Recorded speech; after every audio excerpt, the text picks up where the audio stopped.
Morocco through the first African nation in history, to the semi-finals of the FIFA World Cup. Cristiano Ronaldo goes home. Bruno Fernandes goes home. The underdogs win again at this miraculous, beautiful, wonderful World Cup right here live in Doha. I'm in the media center right now. Watch the game with a lot of colleagues and a lot of others, and what a vibe, what a feeling. The whole building shaking for the Moroccans to go out there and do it for one reason or another, whether it's the African connection, whether it's the Arabic connection, whether it's just supporting the underdogs. What a moment, what we have just witnessed. I mean, this is legitimate history. Let that sink in for a moment. Legitimate 110% history. That's it. You, right now, you at home have witnessed the first African nation ever to get to the semi-finals of the FIFA World Cup. That in itself is absolutely phenomenal. I want to shout out to our title sponsors before we go any further at NordVPN. They are one of the big reasons I'm sitting in this room, living my best life. Living my best life. Get it downloaded now. Get it put onto all your devices, especially important when you're traveling. Especially important when you're traveling to ensure that your data, your personal information cannot be harvested, cannot be hacked, cannot be cloned, so that none of your details are stolen. And in the end, you end up losing money. On top of that, make sure you get worldwide content wherever you are around the world, whether it's your YouTube channel, Netflix, the BBC iPlayer, whatever country you're in. You may be in the States, subscribe to Peacock for football, and then go on holiday. You won't be able to watch it when you're abroad.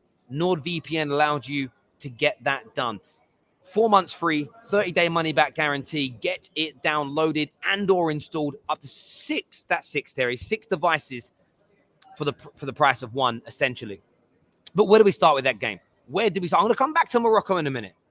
Cristiano Ronaldo is going to be the big talking point. It's going to be what everybody focuses on. Was it right to drop him? I said before the game, I felt if he was out of this team, they would win today. I got that completely wrong. Personally, I don't think much would have changed if he was starting. The bit I got wrong was Portugal just were not as good as I thought they were going to be. On top of that, when they had their chances, they messed up. They messed up. Bruno's shot just over. That header from João Felix in the opening moments has to be buried. And then you had Ronaldo at the death, didn't quite do it. Ramos had their header, an absolute sitter, it goes wide. Pepe in the dying moments, again, a point-blank header. Should be scored. This level of the game, you've got to put that in the back of the net, and they just couldn't get it done. An abundance of chances. Now, Morocco defend very well. Two very solid banks of players. Very hard to get in between the lines. But they were able to do that. The Portuguese were able to do it. They just didn't finish their dinner. They were not clinical. And maybe you look back now and think to yourself, or maybe, just maybe, things would have been a bit better if they scored a few less goals, potentially, against the Swiss, and save some of that goal-scoring prowess for this match. But Ronaldo, should he have been dropped? That's the question for you, the viewers, today. Should he have been dropped? I want your thoughts and I want your feelings on that.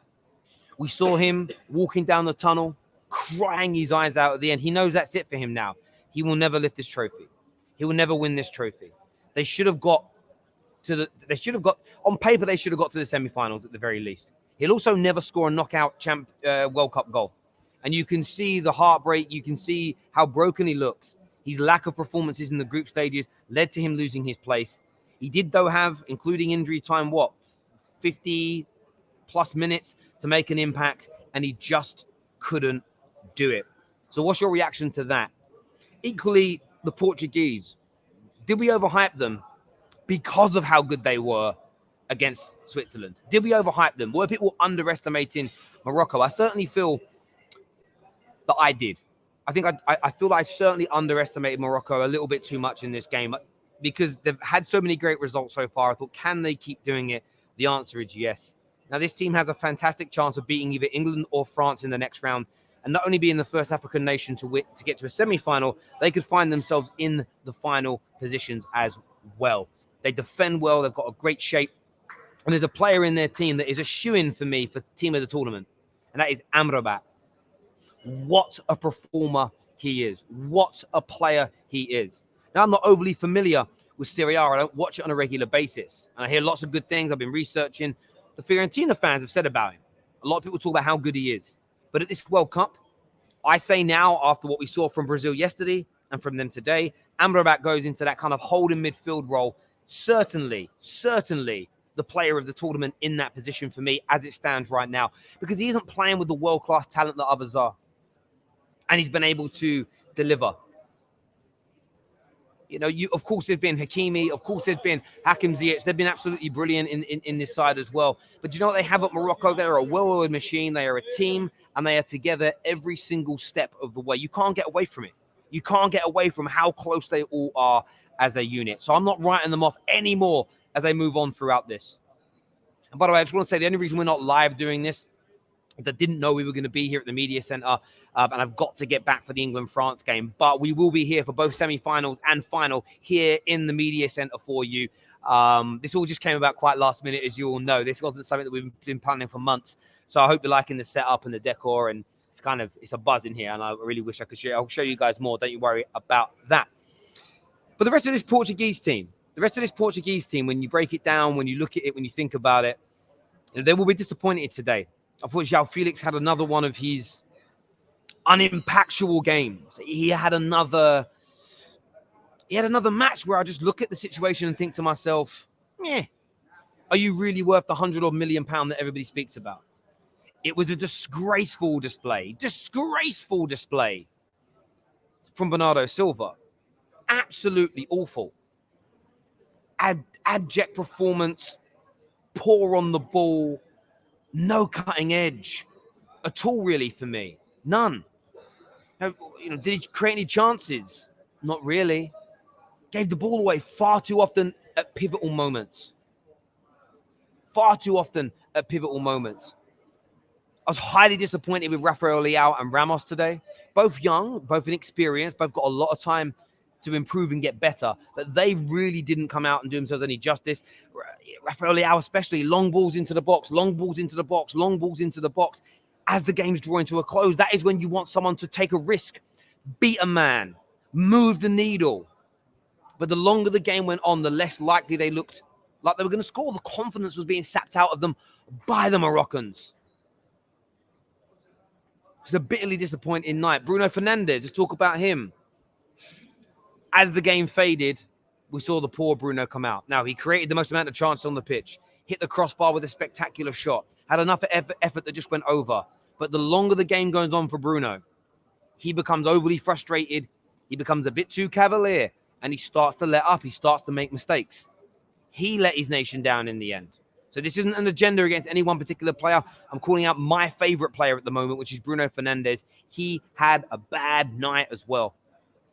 And what of the manager? We spoke of Ronaldo already. Right decision to drop him.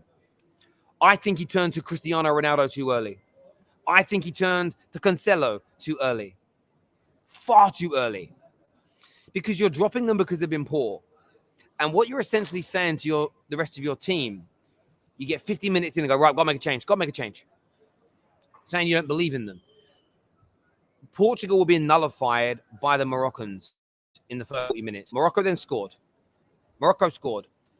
And then Portugal looked like they could push on and get back in the game. Give that 10 to 15 minutes minimum in the second half to continue in that vein before you start turning to the players that you've dropped because they've been so bad. The message that sends is actually, I don't really trust you. And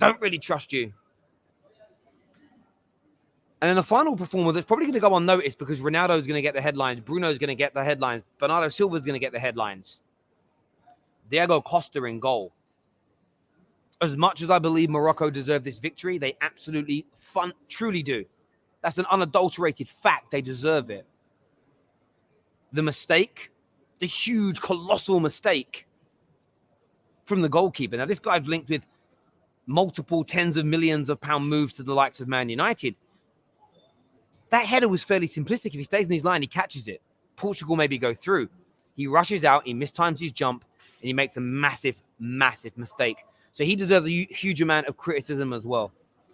Today, of course, belongs to the Moroccans. It belongs to the continent of Africa as a whole. I want to say congratulations to them. As much as there's areas to criticize Portugal in, you have to give lots and lots of credit to the Moroccans for everything they've done so far at this tournament. They have been nothing other than sensational to a man. To knock out Spain, to knock out Portugal in back-to-back games. I feel like it's unprecedented in my lifetime. They've now made history. They've got a chance to get into the final. I want all your thoughts and I want all your feelings below. Make sure you're subscribing to The Terrace. You turn on the bell notification button as well. A big thank you again to NordVPN for sending us out here to make this content for you. As I say, I'm having a time of my life here. Until next time, take care. Goodbye. God bless. And I'll see you all again very, very soon. Thank you.